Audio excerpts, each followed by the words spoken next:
Surat Petrus yang pertama. 1 Petrus pasal 1. Salam. Dari Petrus, Rasul Yesus Kristus, kepada orang-orang pendatang yang tersebar di Pontus, Galatia, Kapadokia, Asia Kecil dan Britinia, yaitu orang-orang yang dipilih sesuai dengan rencana Allah, Bapa kita, dan yang dikuduskan oleh Roh, supaya taat kepada Yesus Kristus dan menerima percikan darahnya. Kiranya kasih karunia dan damai sejahtera makin melimpah atas kamu. Pengharapan, iman, dan kasih. Terpujilah Allah dan Bapa Tuhan kita Yesus Kristus, yang karena rahmat-Nya yang besar telah melahirkan kita kembali oleh kebangkitan Yesus Kristus dari antara orang mati, kepada suatu hidup yang penuh pengharapan, untuk menerima suatu bagian yang tidak dapat binasa, yang tidak dapat cemar, dan yang tidak dapat layu, yang tersimpan di sorga bagi kamu, yaitu kamu yang dipelihara dalam kekuatan Allah karena imanmu, sementara kamu menantikan keselamatan yang telah tersedia untuk dinyatakan pada zaman akhir. Bergembiralah akan hal itu, sekalipun sekarang ini kamu seketika harus berduka cita oleh berbagai-bagai pencobaan. Maksud semuanya itu ialah untuk membuktikan kemurnian imanmu yang jauh lebih tinggi nilainya daripada emas yang fana, yang diuji kemurniannya dengan api, sehingga kamu memperoleh puji-pujian dan kemuliaan dan kehormatan pada hari Yesus Kristus menyatakan dirinya. Sekalipun kamu belum pernah melihat Dia, namun kamu mengasihinya. Kamu percaya kepada Dia, sekalipun kamu sekarang tidak melihatnya. Kamu bergembira karena sukacita yang mulia dan yang tidak terkatakan, karena kamu telah mencapai tujuan imanmu, yaitu keselamatan jiwamu. Keselamatan itulah yang diselidiki dan diteliti oleh nabi-nabi yang telah bernubuat tentang kasih karunia yang diuntukkan bagimu. Dan mereka meneliti saat yang mana dan yang bagaimana yang dimaksudkan oleh Roh Kristus yang ada di dalam mereka, yaitu Roh yang sebelumnya memberi kesaksian tentang segala penderitaan yang akan menimpa Kristus dan tentang segala kemuliaan yang menyusul sesudah itu. Kepada mereka telah dinyatakan bahwa mereka bukan melayani diri mereka sendiri, tetapi melayani kamu dengan segala sesuatu yang telah diberitakan sekarang kepada kamu dengan perantaraan mereka yang oleh Roh Kudus yang diutus dari sorga menyampaikan berita Injil kepada kamu, yaitu hal-hal yang ingin diketahui oleh malaikat-malaikat. Kekudusan dan kasih persaudaraan. Sebab itu siapkanlah akal budimu, waspadalah dan letakkanlah pengharapanmu seluruhnya atas kasih karunia yang dianugerahkan kepadamu pada waktu penyataan Yesus Kristus. Hiduplah sebagai anak-anak yang taat dan jangan turuti hawa nafsu yang menguasai kamu pada waktu kebodohanmu, tetapi hendaklah kamu menjadi kudus di dalam seluruh hidupmu, sama seperti Dia yang kudus, yang telah memanggil kamu, sebab ada tertulis, kuduslah kamu, sebab Aku kudus. Dan jika kamu menyebutnya Bapa, yaitu Dia yang tanpa memandang muka menghakimi semua orang menurut perbuatannya, maka hendaklah kamu hidup dalam ketakutan selama kamu menumpang di dunia ini, sebab kamu tahu bahwa kamu telah ditebus dari cara hidupmu yang sia-sia, yang kamu warisi dari nenek moyangmu, itu bukan dengan barang yang fana, bukan pula dengan perak atau emas, melainkan dengan darah yang mahal, yaitu darah Kristus, yang sama seperti darah anak domba yang tak bernoda dan tak bercacat. Ia telah dipilih sebelum dunia dijadikan, tetapi karena kamu, Ia baru menyatakan dirinya pada zaman akhir. Oleh Dialah kamu percaya kepada Allah yang telah membangkitkan Dia dari antara orang mati dan yang telah memuliakannya sehingga imanmu dan pengharapanmu tertuju kepada Allah. Karena kamu telah menyucikan dirimu oleh ketaatan kepada kebenaran, sehingga kamu dapat mengamalkan kasih persaudaraan yang tulus ikhlas, hendaklah kamu bersungguh-sungguh saling mengasihi dengan segenap hatimu, karena kamu telah dilahirkan kembali, bukan dari benih yang fana, tetapi dari benih yang tidak fana, oleh firman Allah yang hidup dan yang kekal. Sebab semua yang hidup adalah seperti rumput, dan segala kemuliaannya seperti bunga rumput. Rumput menjadi kering dan bunga gugur, tetapi firman Tuhan tetap untuk selama-lamanya.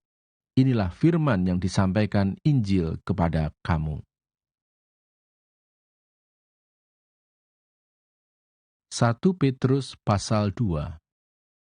Yesus Kristus batu penjuru.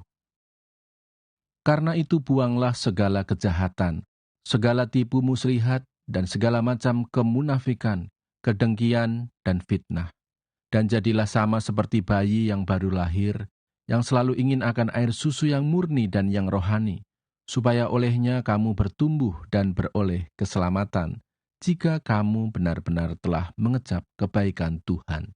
Dan datanglah kepadanya batu yang hidup itu, yang memang dibuang oleh manusia, tetapi yang dipilih dan dihormat di hadirat Allah. Dan biarlah kamu juga dipergunakan sebagai batu hidup untuk pembangunan suatu rumah rohani bagi suatu imamat kudus, untuk mempersembahkan persembahan rohani yang karena Yesus Kristus berkenan kepada Allah. Sebab ada tertulis dalam kitab suci, sesungguhnya aku meletakkan di Sion sebuah batu yang terpilih, sebuah batu penjuru yang mahal, dan siapa yang percaya kepadanya tidak akan dipermalukan. Karena itu bagi kamu yang percaya, ia mahal. Tetapi bagi mereka yang tidak percaya, batu yang telah dibuang oleh tukang-tukang bangunan telah menjadi batu penjuru, juga telah menjadi batu sentuhan dan suatu batu sandungan. Mereka tersandung padanya karena mereka tidak taat kepada firman Allah, dan untuk itu mereka juga telah disediakan. Tetapi kamulah bangsa yang terpilih, imamat yang rajani, bangsa yang kudus, umat kepunyaan Allah sendiri, supaya kamu memberitakan perbuatan-perbuatan yang besar dari Dia, yang telah memanggil kamu keluar dari kegelapan kepada terangnya yang ajaib. Kamu yang dahulu bukan umat Allah, tetapi yang sekarang telah menjadi umat-Nya, yang dahulu tidak dikasihani, tetapi yang sekarang telah beroleh belas kasihan. Peringatan untuk hidup sebagai hamba Allah. Saudara-saudaraku yang kekasih, aku menasihati kamu, supaya sebagai pendatang dan perantau, kamu menjauhkan diri dari keinginan-keinginan daging yang berjuang melawan jiwa. Milikilah cara hidup yang baik di tengah-tengah bangsa-bangsa bukan Yahudi, supaya apabila mereka memfitnah kamu sebagai orang durjana, mereka dapat melihatnya dari perbuatan-perbuatanmu yang baik, dan memuliakan Allah pada hari Ia melawat mereka.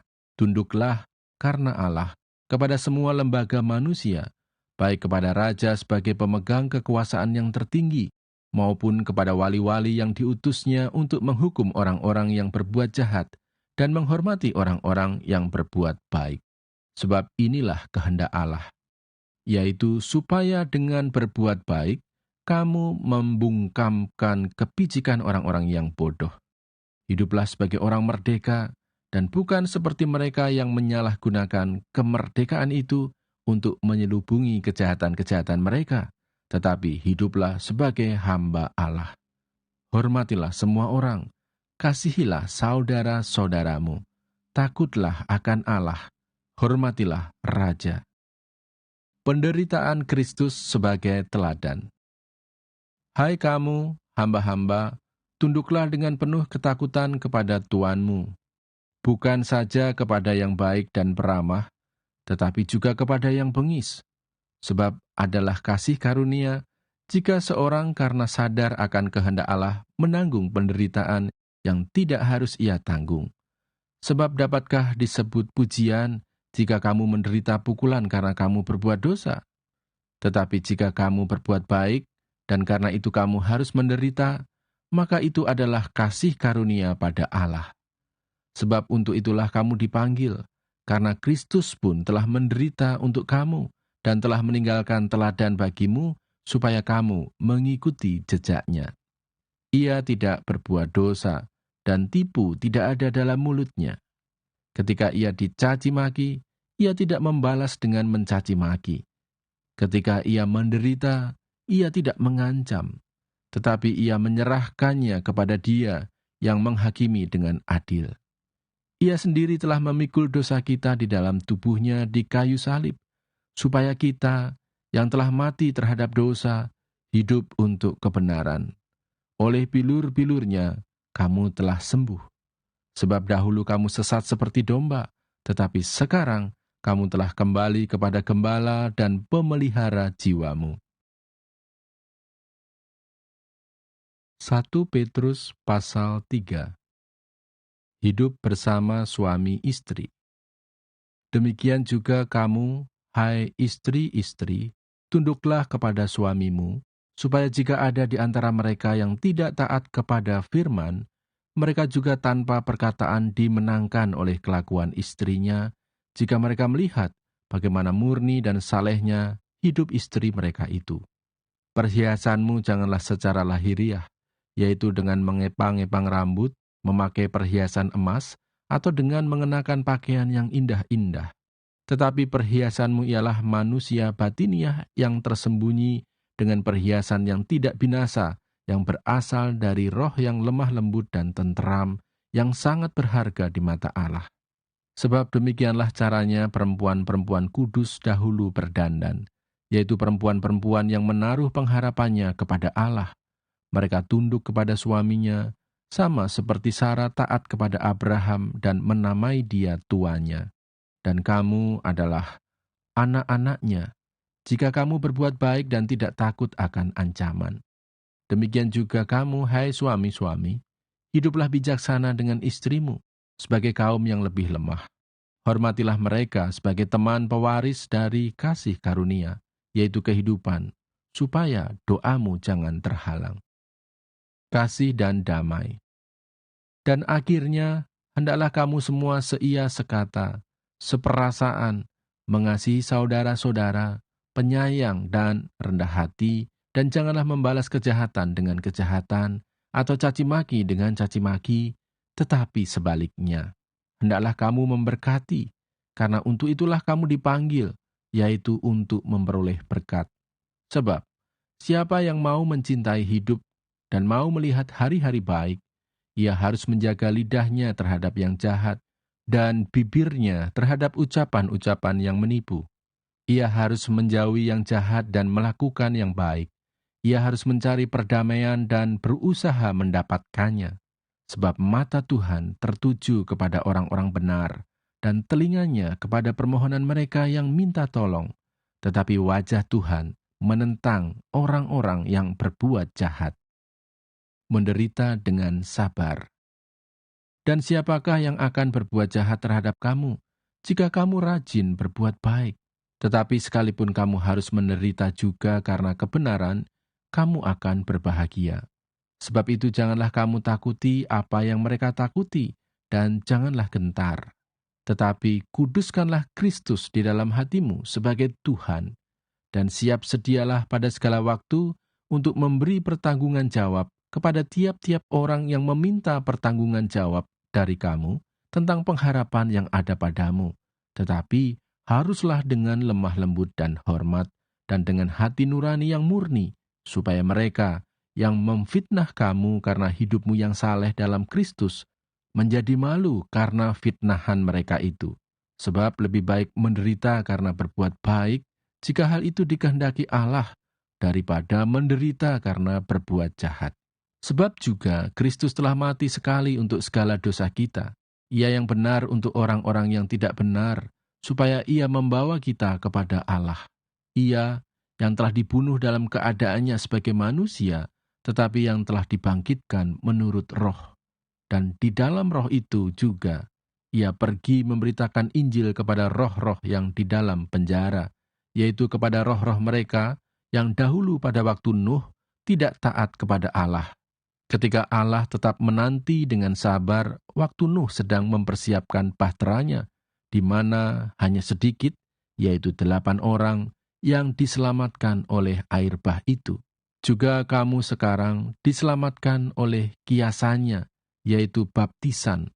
Maksudnya bukan untuk membersihkan kenajisan jasmani, melainkan untuk memohonkan hati nurani yang baik kepada Allah oleh kebangkitan Yesus Kristus, yang duduk di sebelah kanan Allah, setelah ia naik ke sorga sesudah segala malaikat, kuasa dan kekuatan ditaklukkan kepadanya.